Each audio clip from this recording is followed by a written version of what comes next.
Welcome friends, আমরা যখন class 10 এর গণ্ডি পেরিয়ে এসেছি, সেই সময় মাধ্যমিকের সিলেবাসে বেশ কিছু ভালো গল্প আমাদের সিলেবাসে ছিল। তার ভেতরে হচ্ছে একটা গল্প খুবই ফেভারিট বলতেই পারি। সেটা হচ্ছে 'বঙ্কুবাবুর বন্ধু', যেটা লিখেছিলেন সত্যজিৎ রায় এবং সেই গল্পের মাধ্যমে তিনি ফুটিয়ে তুলেছিলেন একটা এলিয়েন কিভাবে একটা মানুষের লাইফ পরিবর্তন করে দিতে পারে, শুধুমাত্র কিছু দৃষ্টিভঙ্গি চেঞ্জ করার মাধ্যমে।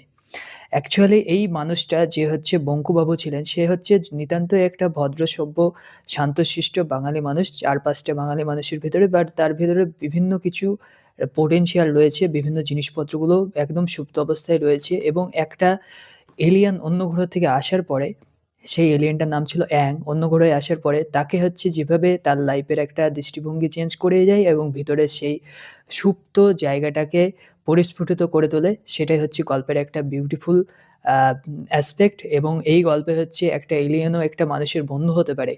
এলিয়েনটা হচ্ছে সবসময় হচ্ছে সবার পক্ষে হচ্ছে বিপদ এনে দেয় না।